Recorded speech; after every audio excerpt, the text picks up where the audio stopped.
What we're going to cover today is Unit 9. And what I'm calling Unit 9 is Exploring, Helping, and Healing in the Non-Physical. So let's start by talking about a gentleman by the name of Robert Monroe. Robert Monroe is really the father of out-of-body experiences. A lot of people consider him as such.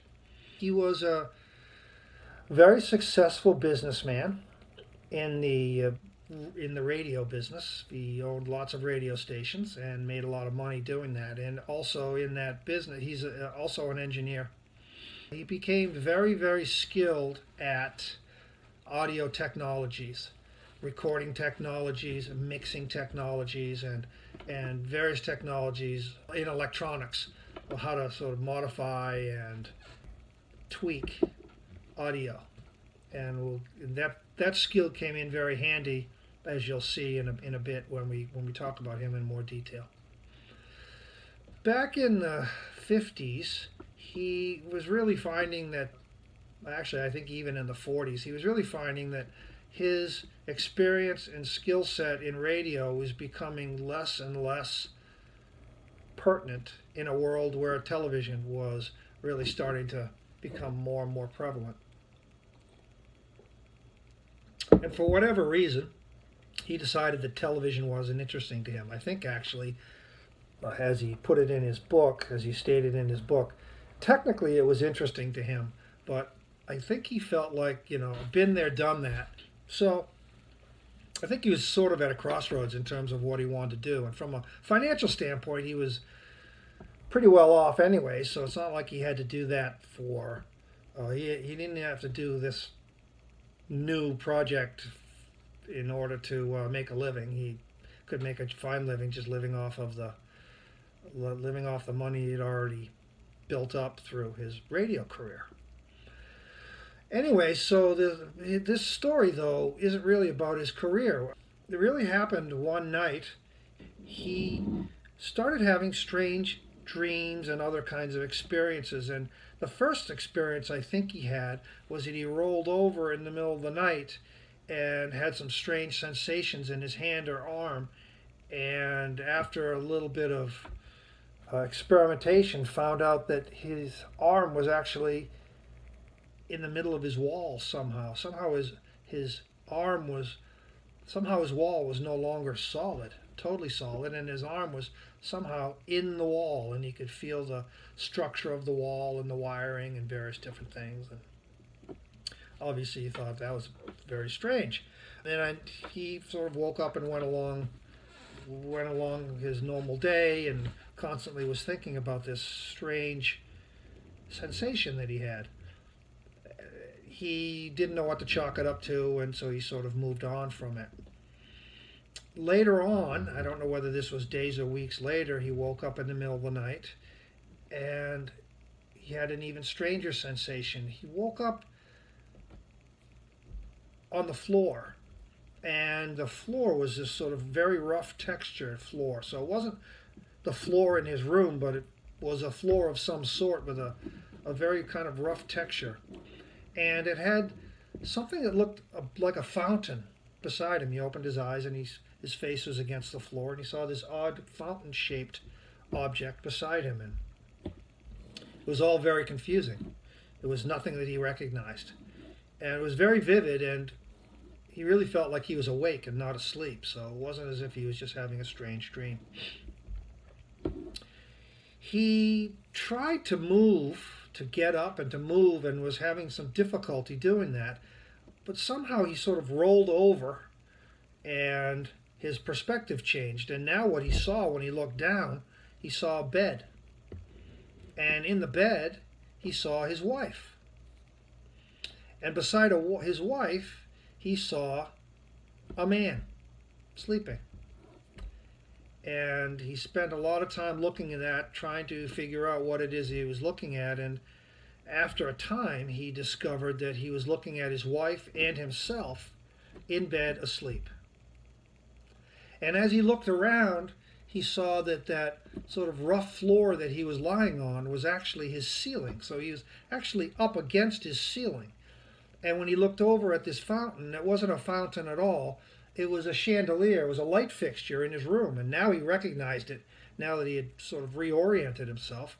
He's got this light fixture in the ceiling, now that he had his back against it, and looking down, seeing his wife and this person that was himself. And it was shocking to him. He had no experience with this. He hadn't heard of anything like this ever happening to anybody. And he tried to get back into his body, apparently in like a swimming kind of emotion. And I don't know whether he ever got back into his body or not, but eventually he woke up and had this odd experience to try to understand. He kept having experiences like that over a period of time, and he really felt like he was losing his mind. He really felt like he had some kind of a medical condition that was causing him was really causing some strange hallucinations and sensations. He went to his doctor multiple times, and his doctor could find nothing wrong. And, over a period of time, talking with his doctor and trying different medications and whatnot, really discovered that he came to the conclusion that this was not a medical condition and this was not a mental condition. This was actually an odd experience that was happening to him. And this experience was real. What he decided to do, and I think this gets back to his engineering orientation, and B, his sense of he really needed to have a new project to work on, and he didn't really want it to be TV. He decided to make this a field of study that he wanted to spend time understanding. And so he did, and he approached this like an engineer, where every time this thing happened, he would experiment in terms of moving his body, in terms of seeing if he could get evidence that he could bring back to his waking state and compare that evidence he found while he was in this, turns out to be out of body state, and try to compare evidence and really validate his experience. Over time, what he found was that getting into this state was a very unpredictable thing. There didn't seem to be any particular way that he could cause himself to have one of these experiences. It seemed to happen randomly. And if you've ever tried to do any experimentation, it's certainly hard to do any kind of experimenting when creating the actual state is so inconsistent and unpredictable.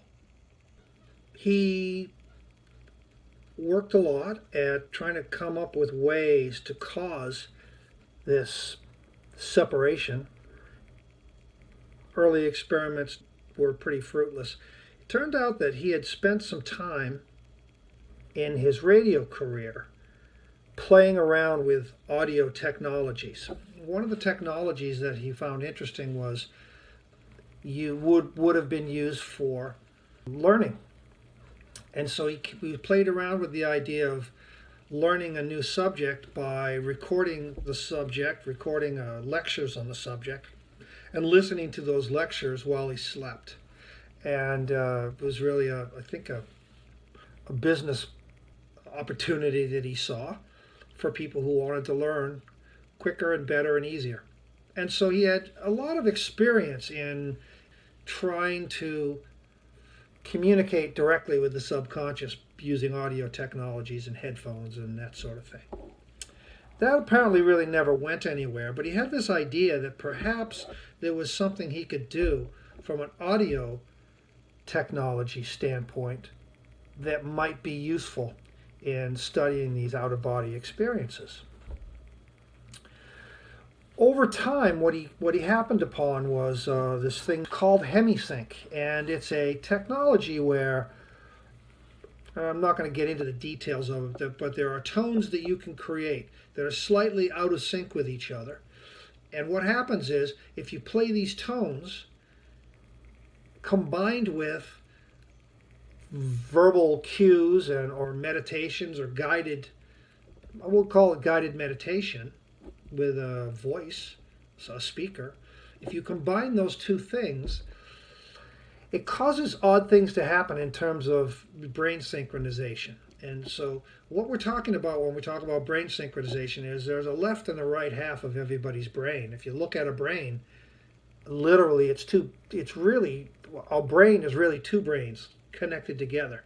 And if you actually take a brain, you can actually almost split it apart completely without even cutting it.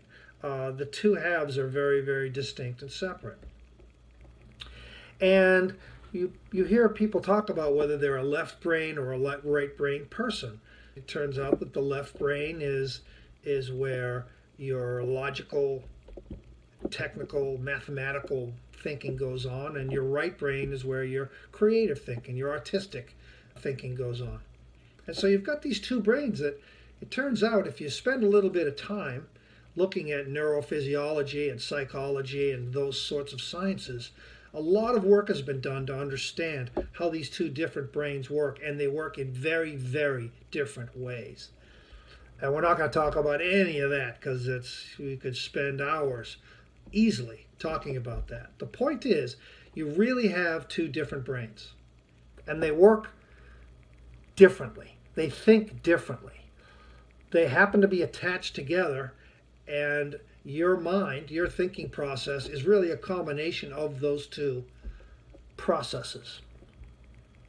And he kept thinking that perhaps there was a way to synchronize those two and change the behavior of how you think, right? And so that's really what a lot of this experimentation was all about.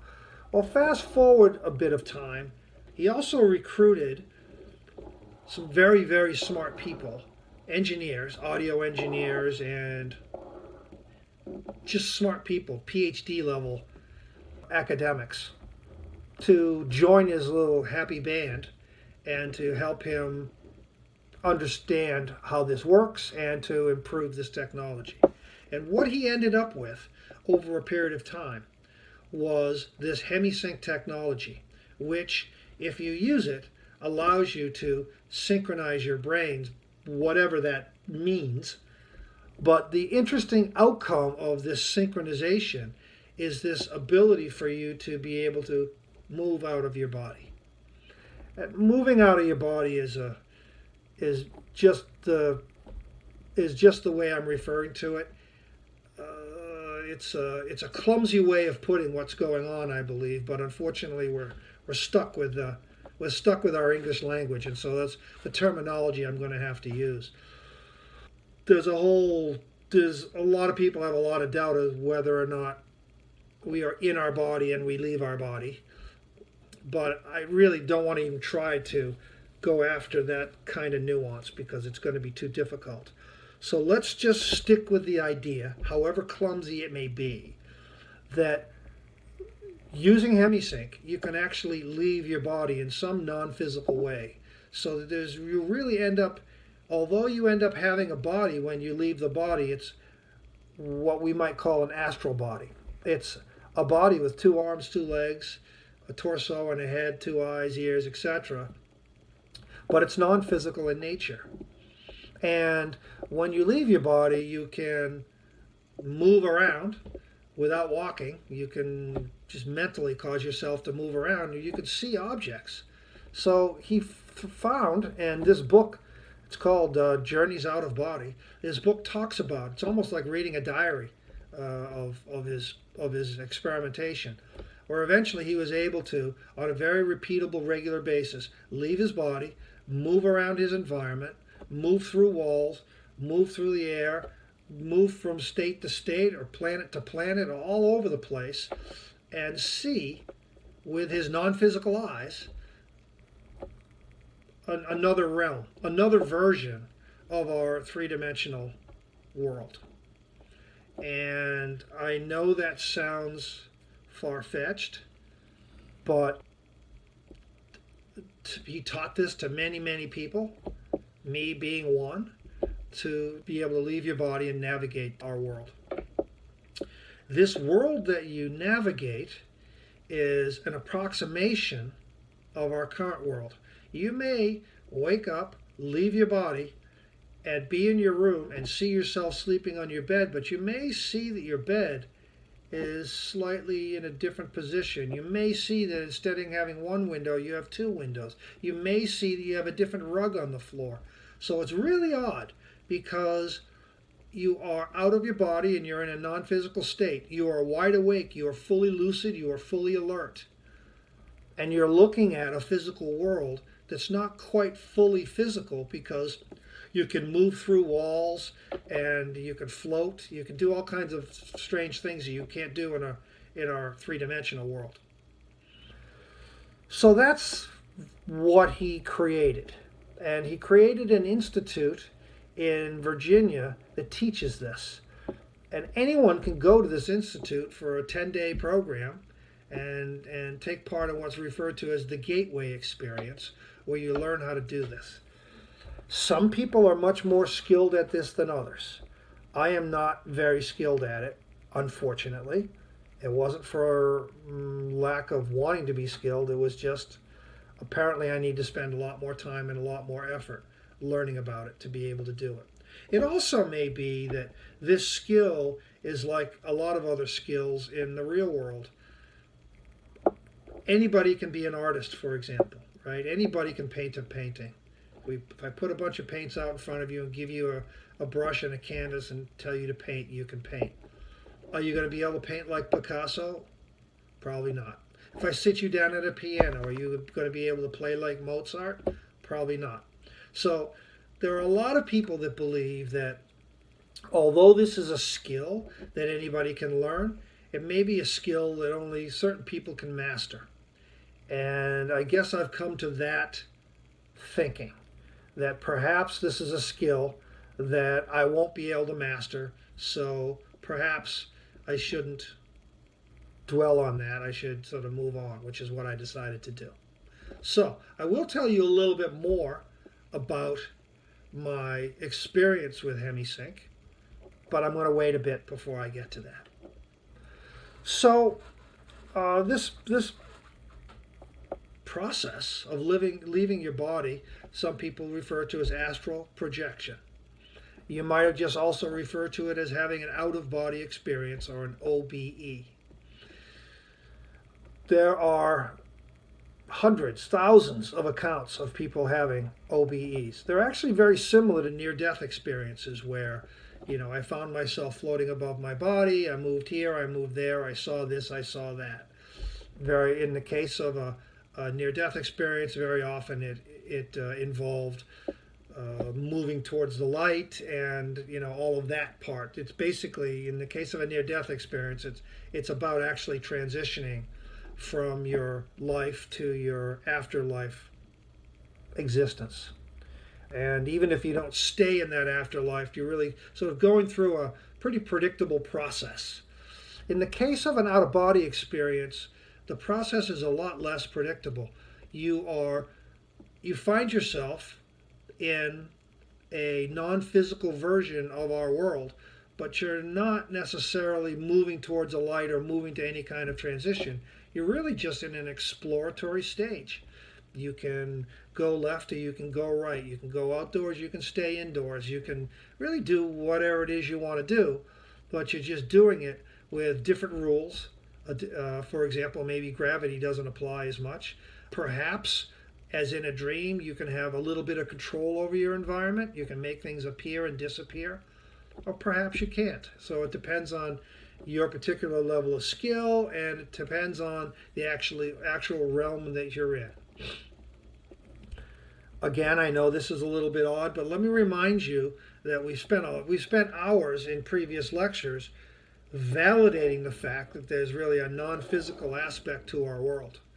And we even validated the fact through mediums and visitation and other kinds of things that we could actually glimpse that other part of our world, or that other part of it, we should refer to it as our reality.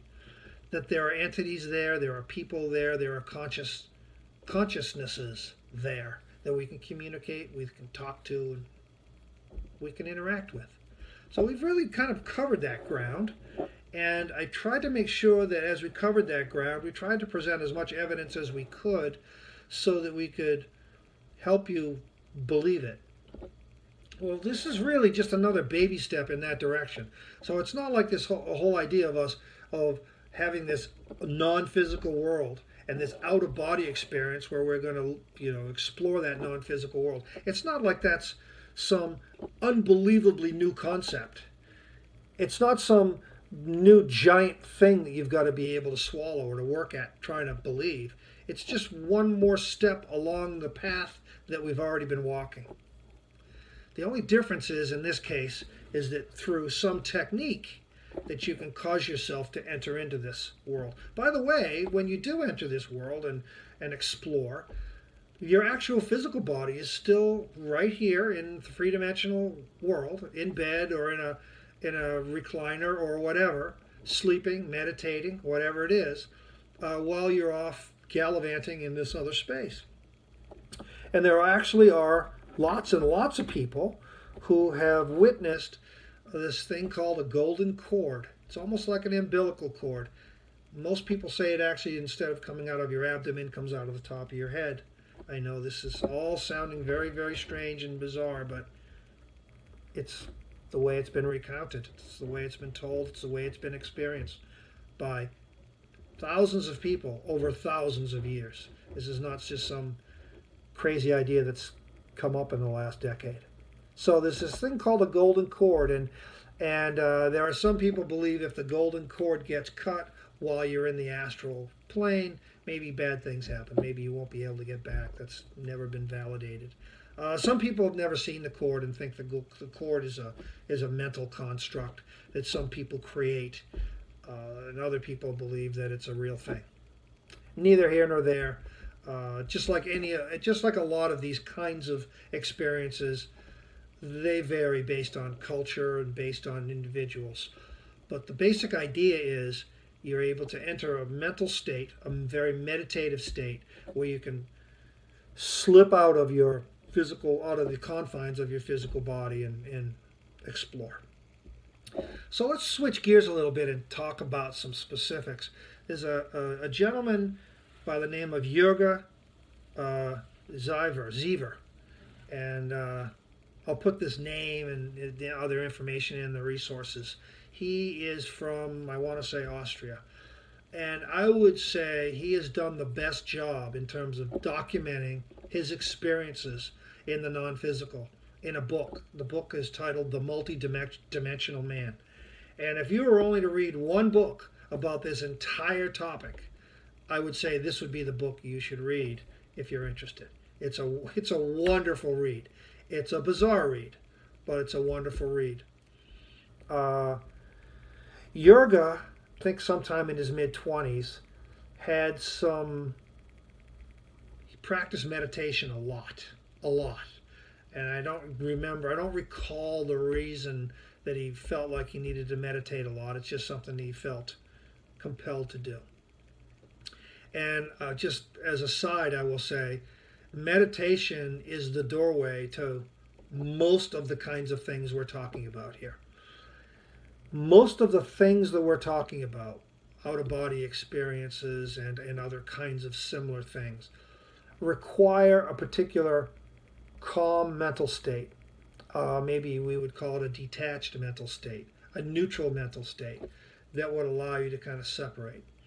If you're very, very focused on physical reality, if you're very focused on your activities and your appointment book and your job and your kids and your life, the more focused you are on that, the harder it is to detach from that. Kind of makes sense. So if you're able to reach a more neutral state, and usually that involves some sort of meditative practice, it allows you to loosen that bond. It allows you to loosen that connection between the physical world and the rest of reality, and allows you to sort of cause that separation. Anyways, Jürgen was able to do that, and his book is wonderful. It's very similar to Robert Monroe's book in that it's a very chronological thing. It really, I think, literally the book, if I remember correctly, I haven't read it for a year or so. It's like a diary. It's a journal. And you can see that his first few experiences were sporadic, were uncontrolled, were completely surprising to him. He didn't anticipate any of this. He had never had any inkling that this aspect of reality existed at all. But one day he just found himself standing outside his mother's house. And at this point, he lived hundreds of miles away from his mother. I'm trying to remember, I think his mother was still alive at this time, but he had moved out of his house and was living somewhere else now. And he was standing outside his mother's house, and he could look in the windows and he saw his mother in there, and he could go into the house and he could see what she was doing. And those first couple of experiences didn't last very long, but they lasted long enough for him to have a sense that he was doing what he thought he was doing, which was he was separating it from his physical body. He was appearing somewhere else, hundreds or thousands of miles away, and he was seeing something real and something current. He was actually seeing his mother doing the things that she was doing at that same time. And as I remember in his book, he did a lot of work to try to document the things that he had seen and validate those things when he saw his mother. Some of those things he was able to validate, others he was not.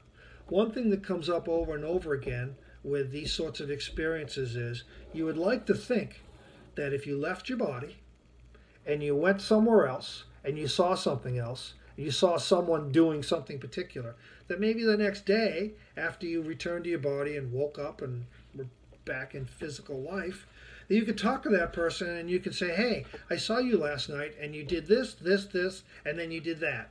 And that person would say, yeah, you're absolutely right. And that would be sort of 100% validation in this whole thing. Unfortunately, very, very often, the things that the person sees are not exactly what was going on. So it looks like the environment that you're navigating when you're in this strange state is not 100% representation of what is going on in the physical world. It's not like you're really looking at that other person's house and that other person and exactly what that other person's doing. You're looking at some version of that other person and that other person's environment. And it's usually very similar to the physical reality, but often it's not the same. Like I said earlier, you might wake up in your room and see that you've got two windows instead of one window. Well, obviously, if you only have one window in your physical room, then what you're seeing is not your physical room if you're seeing a second window. So, unfortunately, to the great consternation of lots of researchers who are trying to get their arms around what this whole phenomenon is, unfortunately, it's not a direct one-to-one match with physical reality. It's an approximation. And once you get much, much deeper into the research and understand it a lot better, you can understand that in fact that's the case, and that in fact validation is a very difficult thing, although it has been done in a few cases. So anyways, we'll get to that when we get to that. So I would suggest Jurga goes deeper and deeper and deeper into the stories in his book, where he meets people and sees environments that are just stunning.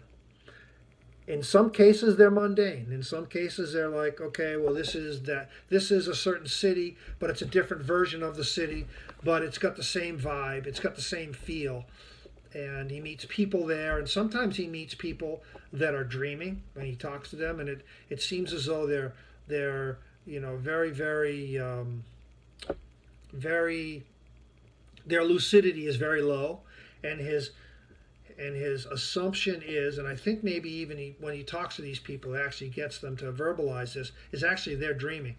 So he meets people in this environment that are actually also real life flesh and blood people that are dreaming, and that's they happen to be in this environment while they're dreaming. He's met other people that are on drugs or on anesthesia, and so there's lots and lots of doorways to this space.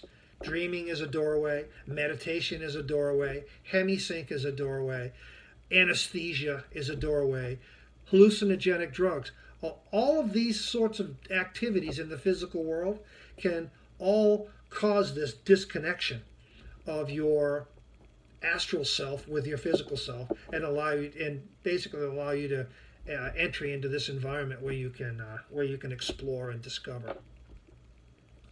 So I am not going to try to recount in detail all of Jurga's stories. I'll simply say that there's a lot of them. It's a really, really riveting book, and I would highly suggest reading it. There's another author out there. His name is Brian Moen. Brian Moen, M-O-E-N, who has written a series of books. Primary one that I would suggest you take a look at if you're interested is titled Voyages into the Unknown.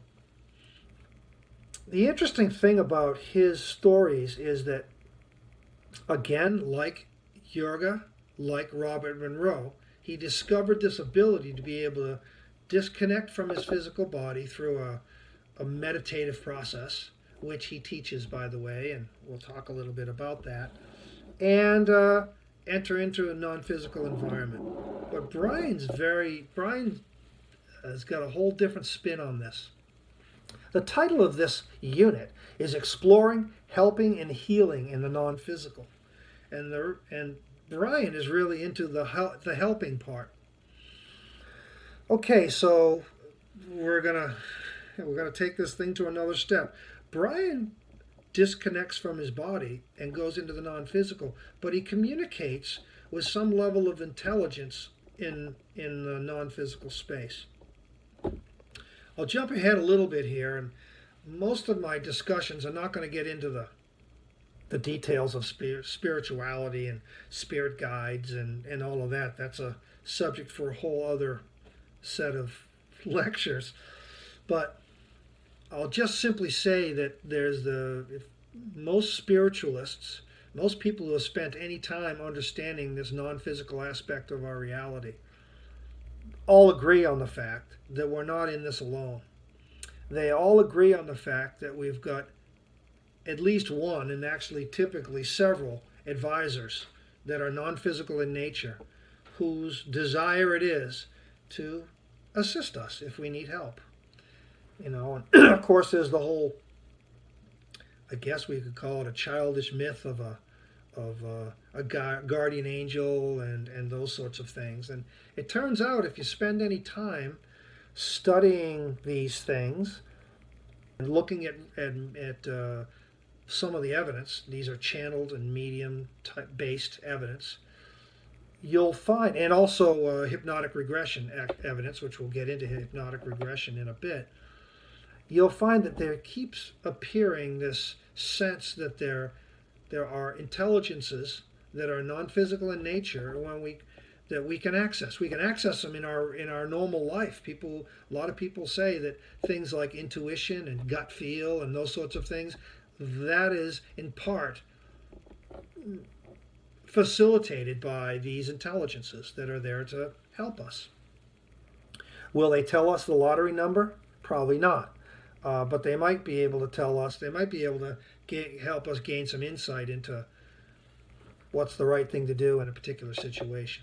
So what Brian found was that these intelligences are there not only for us during our normal waking life or when we're exploring in the astral plane, which is another way of describing the non-physical, but that there's a very, very close association between this environment that we can visit and the environment that you enter when you die.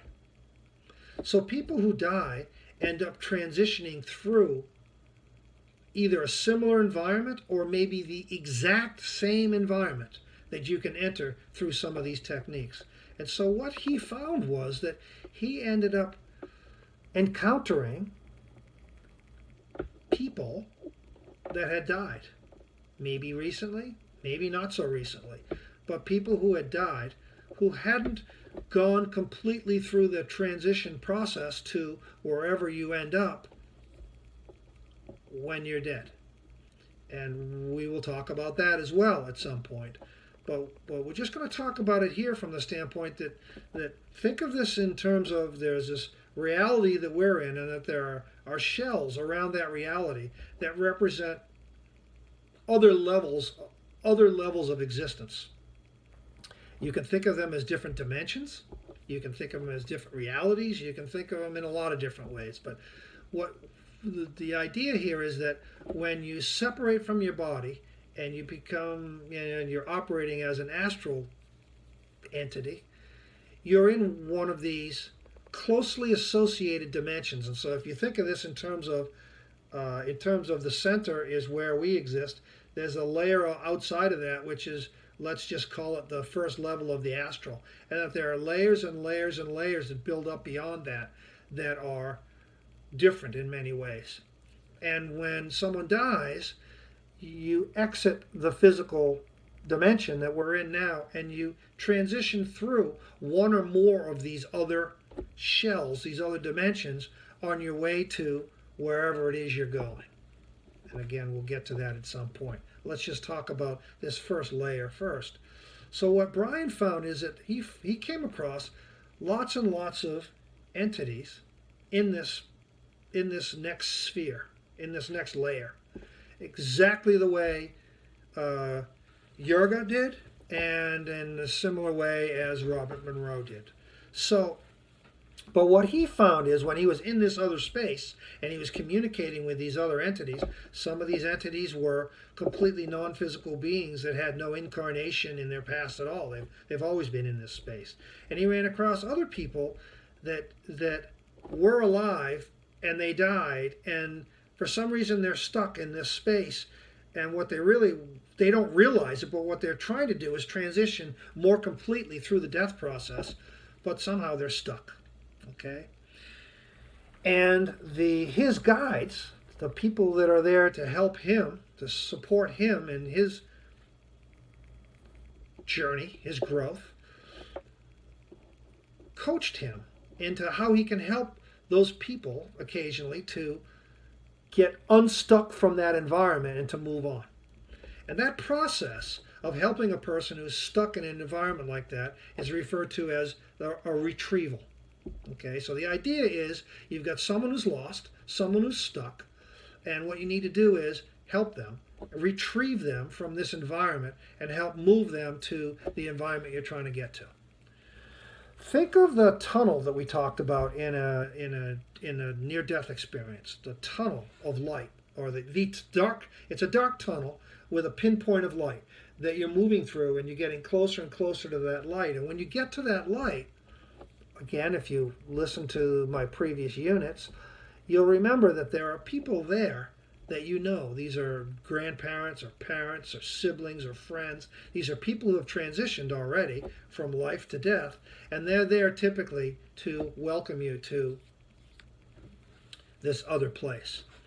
And so the problem is these people sometimes get stuck in this layer right next to the physical, and they haven't moved towards that light, and they haven't been able to get to those people that love them and that want to help them, welcome them into this other place. So what Brian has done is he's located these people, convinced them that they should go with him, and that he actually literally holds their hand and helps them move towards the light and takes them to this place where they can complete their transition of their death transition. And there's lots and lots of theories as to how people get stuck in these places, and often it's because these are people who don't realize they died. Imagine, I know, for example, in the case of my father took a nap one day 10 years ago, and it's not like his health was great, but he wasn't under any kind of critical care or anything like that. He was in his 70s, and he was not in great health, but he took a nap. He died while he was sleeping. And you could imagine, depending on how subtle the other environment is, that this other shell of of reality that's just outside our physical reality. Imagine you went to sleep and you woke up in this next shell away from physical reality. How would you respond to that? Well, perhaps that shell is so similar to physical reality that you didn't know that you died. Yeah, your bedroom has two windows instead of one, but oh, okay, fine. I guess. Oh, yeah, that's right. My wife was talking about putting a new window in. Or you could convince yourself of lots of strange things. So, a lot of the people that Brian runs into don't realize they're dead. I think the vast majority of them don't realize they're dead. And in one particular case, he came across a little boy who was sitting on a curb, and Brian approached the little boy, and the little boy was nervous because his parents said never to talk to strangers. And Brian asked what he was doing, and he said he was waiting for his parents. And they had lots of discussion, and some of the stuff is very evidential. He found out that I want to say that this little boy was died in like the 1940s or 50s, something like that. And he's waiting for his parents to come home. He's sitting outside his house. He's literally sitting on the curb on a street in front of his house. Right? Brian didn't see him like floating around somewhere. He's a little boy sitting outside his house, and he's waiting for his parents to get home. What the little boy doesn't understand that his parents died, and he died, and the little boy doesn't realize he's dead and that his parents are never coming home. And apparently, and I don't understand the metaphysics of this, but his parents don't have the ability. They are in their final transition. They're in their final place. Call it heaven if you want. They don't have the ability to search around in these lower levels of reality that are close to physical reality to try to find their son. Their only choice is to wait for their son to appear. And so there they are waiting in heaven, if you want to call it that, for their son. And there's their son sitting outside their door waiting for them to come home. And he's been sitting there for 50 years. Well, it doesn't seem like 50 years to the boy, maybe, because the boy's not getting older, and maybe there's this whole concept that talks about the non-physical, that talks about, time having completely different meaning. Some people saying there is no sense of time whatsoever. But so that's the kind of situation that Brian was dealing with, and his difficulty was convincing the boy to go with him so that he can take him to his parents, while the boy was pushing back, saying his parents told him never to talk to a stranger. And so I won't get into trying to tell the whole story. I've already spent too much time on this particular story, but these are the kinds of things that Brian specializes in. It's called retrievals. Brian just doesn't go into the non-physical and see a boy there. He goes into the non-physical, into this sort of void space, and his guide basically says, I've got a retrieval for you. I've got a project for you. And if you're willing, I can help you get there. And so Brian agrees in whatever the mental way that you do these things. Brian agreed to do it, and he is transported to this place where the retrieval needs to happen. And eventually what happens is, if he can come up with the right words to get the person to go with him, he actually takes that person to this place that very often, I think Robert Monroe referred to it as the park. And it's a beautiful park with beautiful trees and a pond and a brook and flowers, and it's just a beautiful, sunny, gorgeous place.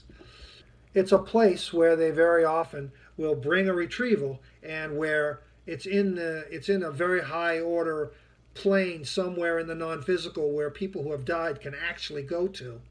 It may be some aspect of heaven, I don't know. But so the parents or friends will be there in the park, and then Brian will show up with, the person who's being retrieved. Brian will deliver the person to their family, and then he will leave, and then they will take it from there. That's how it's reported to work. And there are many, many other stories that Brian tells. He ended up finding this crew in a tank, firing at the enemy in a war zone. And Brian recognized it just by the uniforms and the equipment. Brian recognized it as World War II vintage.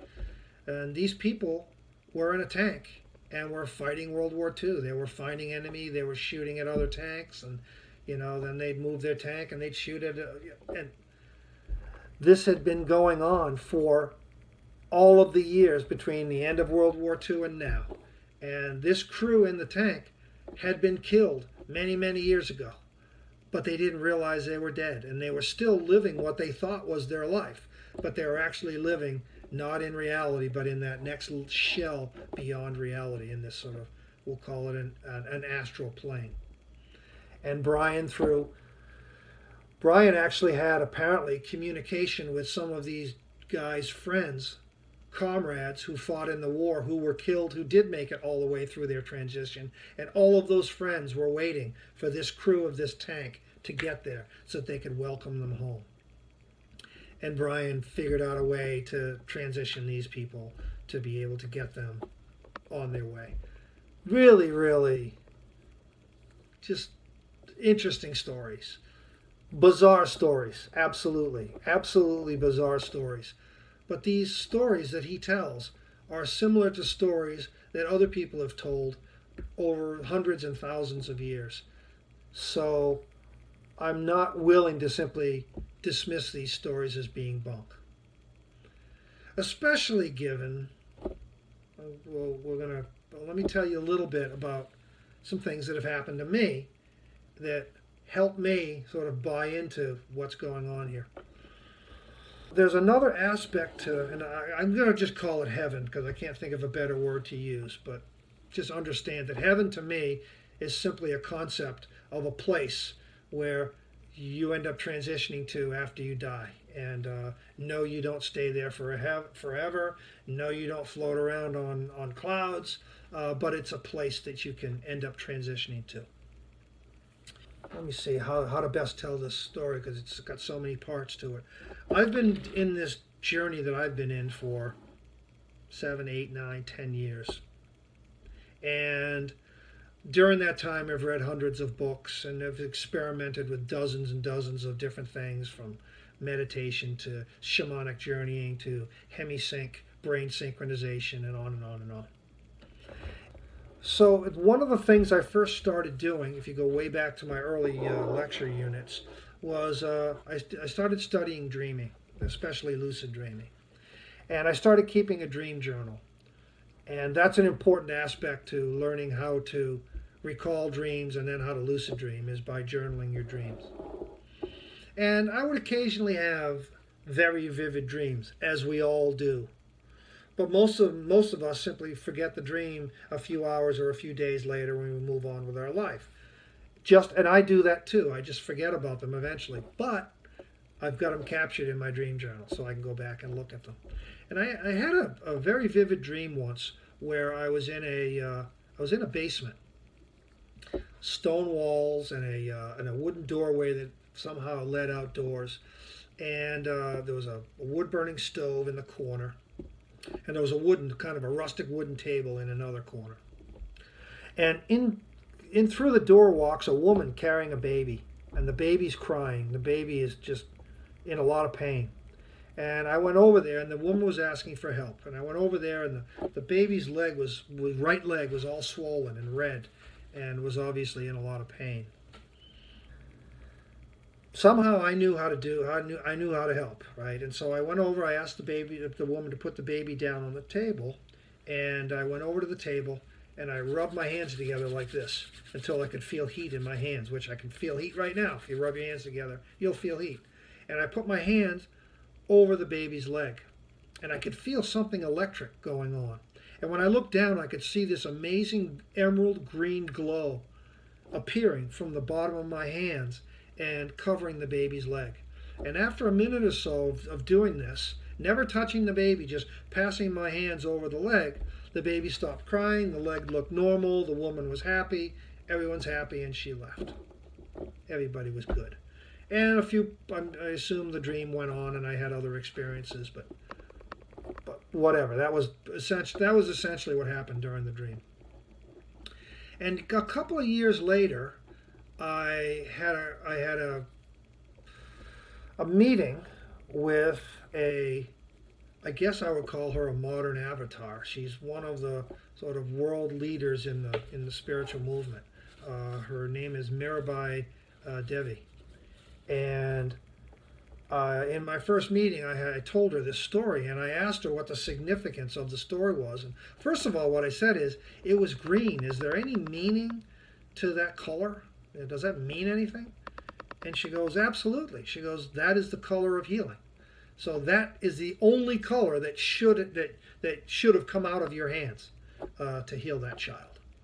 And so I thought it was very interesting that I could have chosen, if this was just my own imagination running amok, I could have chosen any color I wanted to. Turns out the color that appeared to me was the exact color that it should have been according to spiritual tradition, which I thought was interesting. You might just chalk it up as a coincidence, which is fine. Okay, so you put a pin in that. This story's got a whole bunch of little pieces, but they all tie together. A couple years later, I had another dream. Very, very interesting dream, and very, very vivid. I can always tell when you've got a dream that's kind of special. It's just a little bit more vivid than a normal dream. In this dream, I was in a place, a really odd city, very modern city, but in some ways very ancient as well. And the architecture was really strange. It had these huge buildings, but very odd buildings and strange colors. Each building had its own sort of pastel color. There was a pink building, there was a bluish building, there was a green building. And these were gigantic buildings, and they were in buildings that could never be built. Like there was one building that was a cube-shaped building that was balanced on one of its corners. So here's the ground, and one of the corners is here, and the building went up from there. And it was hundreds of feet tall. You could never have a building like that in real life. So anyways, it's just maybe I just chalked it up to one of those bizarre things you see in a dream. The people there were interesting. They were all dressed in robes, and white robes, gold robes, blue robes. Beautiful people. Very, very calm, very peaceful people. Very intelligent. And so I met one of these people. I was standing in this big, this big plaza. And I went up to one of these people and I asked them the nature of this place that we were in. And this is a lucid dream, by the way, so I'm completely wide awake in my dream. And he said, well, let me show you around. And so he takes me over a few feet to this vehicle. It looked like the fuselage of an airplane. It was like a 8-foot round cigar-shaped thing with these tiny little stubby wings on the side and a door that opened up like a bus. And the door was open, and there was a few people sitting in seats. The inside was just like an airplane or a bus. And so we got in, we sat down. Everything was immaculately clean and beautiful. It wasn't a grungy bus like you would normally see in downtown, whatever. Pick your city. So we sat down, and this thing didn't make a sound. It just very gently, the door shut quietly. The thing lifted off, and all I heard was like a little bit of a whirring sound, but no real engines or anything. And very, very smooth. It took off, and we raised up, and we were flying around the city. And so I was sitting close to a window and looking down on these odd buildings. And these these very, very wide streets, but there were no cars. And there were just people. It was almost like big boulevards where only people would walk. There were no vehicles. And so I thought the whole scene was amazing, and he was pointing out these buildings as we were flying around. And then, as very often lucid dreams go, I ended up sort of falling asleep in my lucid dream and moving on to other things. But I wrote down this material in my dream log, in my dream journal, when I woke up. I wrote down what I could remember. So, put a pin in that. Then, a year or so later, I read a book called Our Home. And it's a translation of a book, I believe it was written by a Brazilian, either Brazilian or Portuguese. And the original book title was No Solar. And it's one of a class of books, which I haven't talked about yet, which is a channeled book. What a channeled book is, it's a book that's written by a deceased person. And the way this thing works is, and I will give the titles of several channeled books in the final section of this of my handout, so that people can buy these books and read them if they're interested, or research them on the Google machine. The way this thing works is typically someone's lying in bed at night or sitting quietly watching TV or whatever they're doing. They'll hear a voice, and the voice will say, "We've got to write this book," or "You've got to write this book for me." And very often the person just says, What's going on here?" And they'll deny it, and then they'll argue about it, and then eventually, usually, the person will finally agree to write the book. And so this person will very often sit down. Very often, this is very structured. It's kind of like the Seth books, if anyone's heard about the Seth books, written by Jane Roberts. Very, very famous set of channeled books. Very often, there's what the author will do is, the writer, what they'll say is, "Okay, fine, I'll do this, but we're going to do it from 8 o'clock at night till 10 o'clock at night, 3 nights a week, or every night, or whatever." And they'll actually schedule a time. And lo and behold, at 8 o'clock in the night, this entity will enter the person's mind and will start dictating the book. These books are dictated word by word, exactly dictating the book. They'll even say, "Okay, next paragraph. Okay, that's the end of the chapter. Now chapter 3, and the name of chapter 3 is whatever." So this person writing the book is making absolutely no decisions whatsoever. They are simply taking dictation. And when the book is complete, it is not edited, it's not spell checked, it's not modified in any way. It is done, right? And very often, and I've read several accounts of this, is that the person taking the dictation will be writing the book, and the entity will say at some point, it seems like in the middle of a sentence, "Seems like you're getting tired. Let's stop now, and we'll continue tomorrow."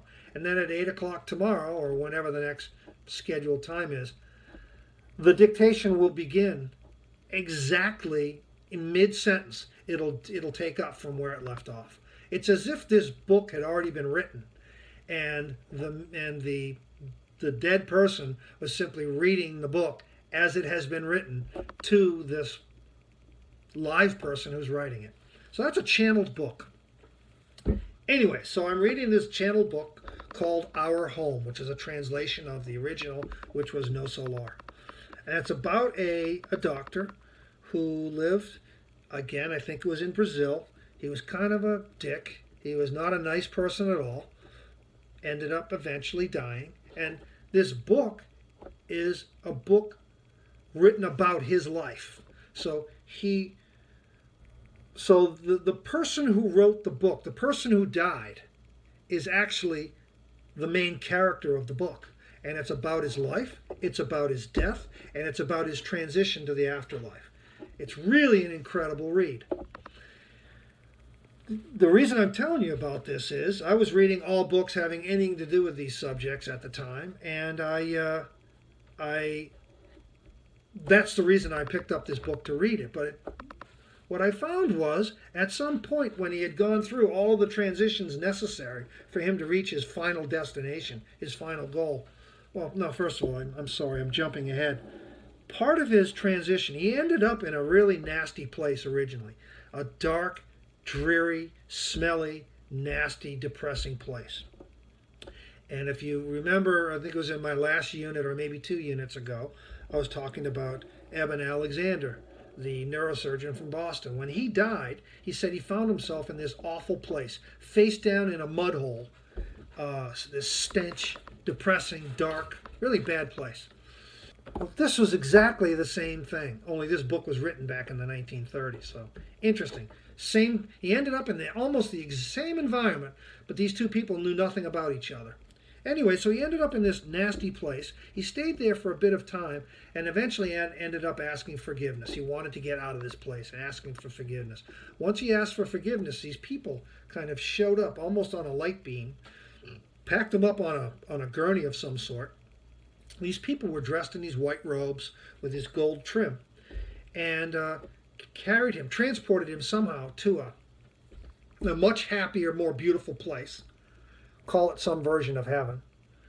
But he ended up in a kind of like a hospital, a recuperation ward in this special place where he was being cared for, and because essentially he had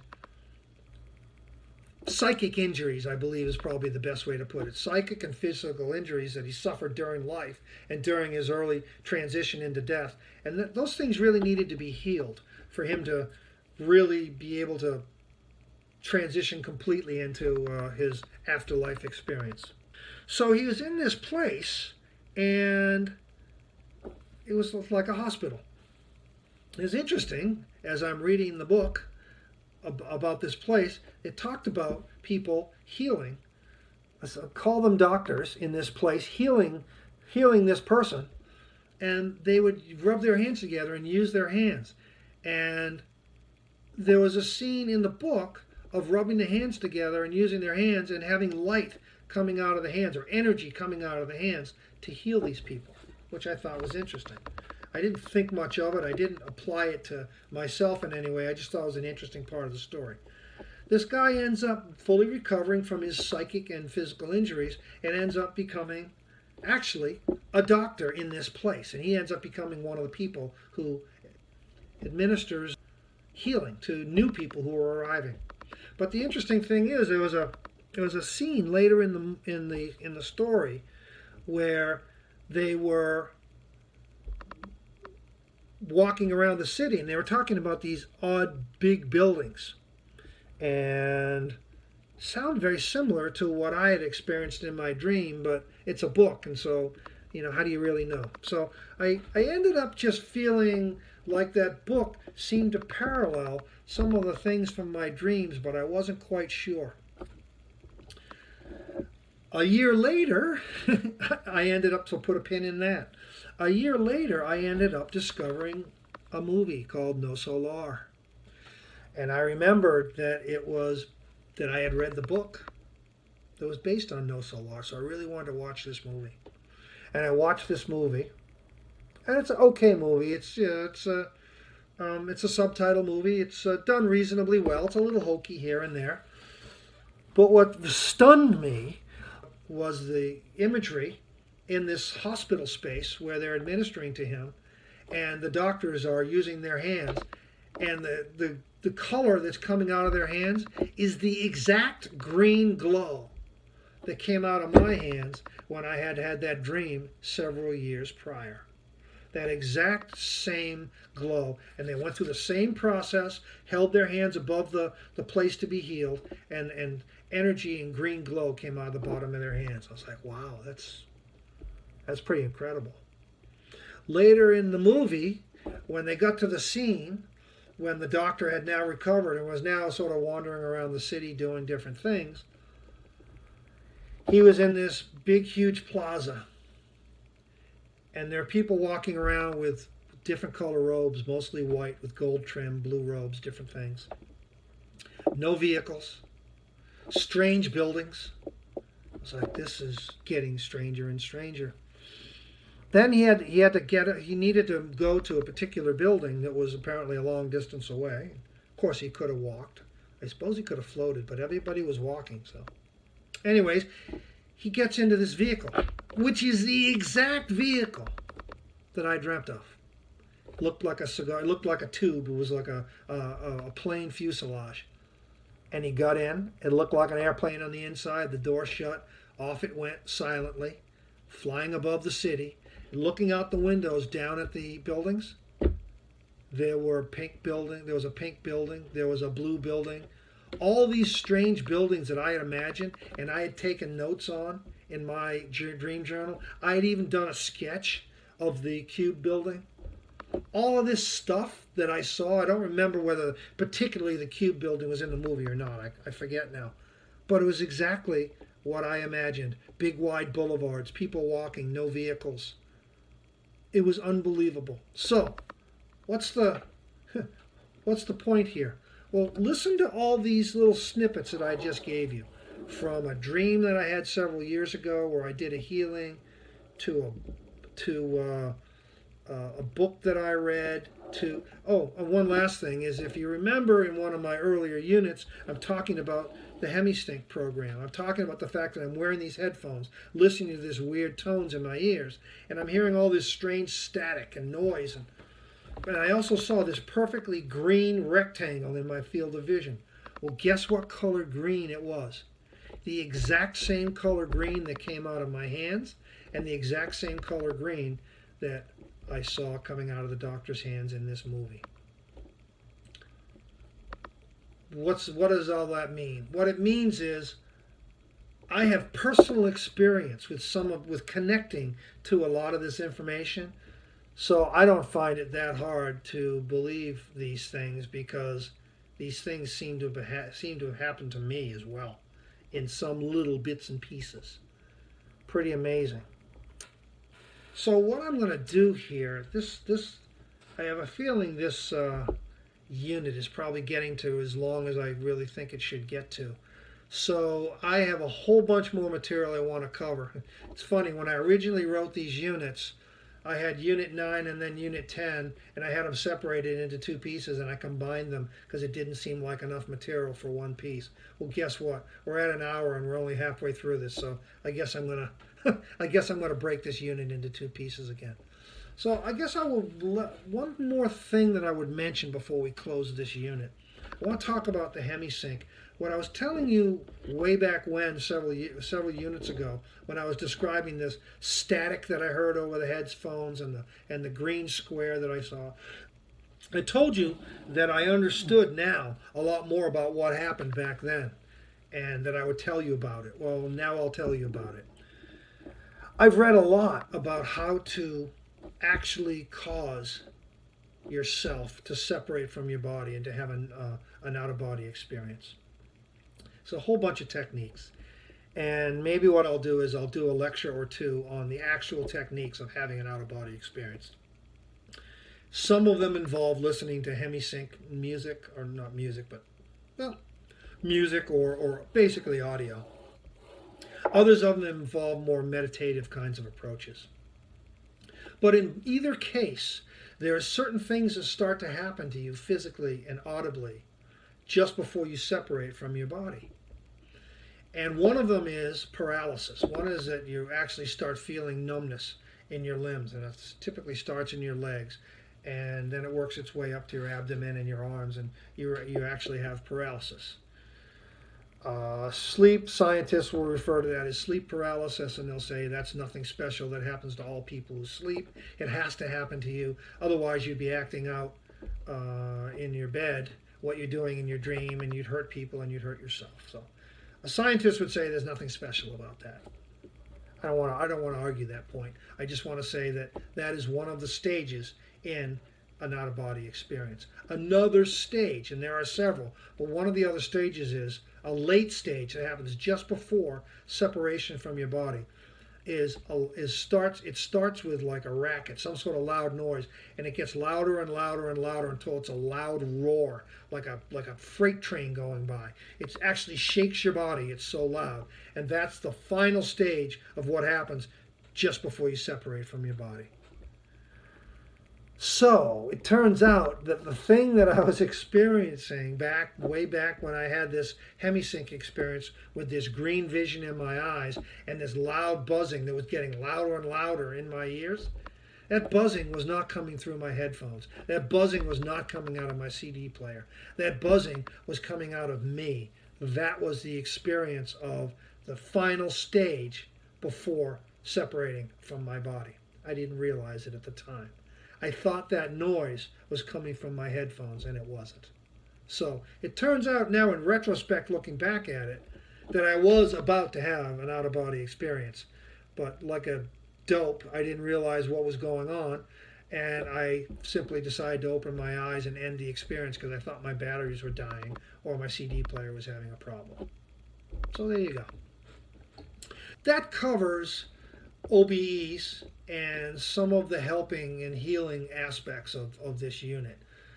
I'm going to cover the other half of the material from this unit in the next unit, and that's going to get into shamanic journeying. It's going to get into past lives.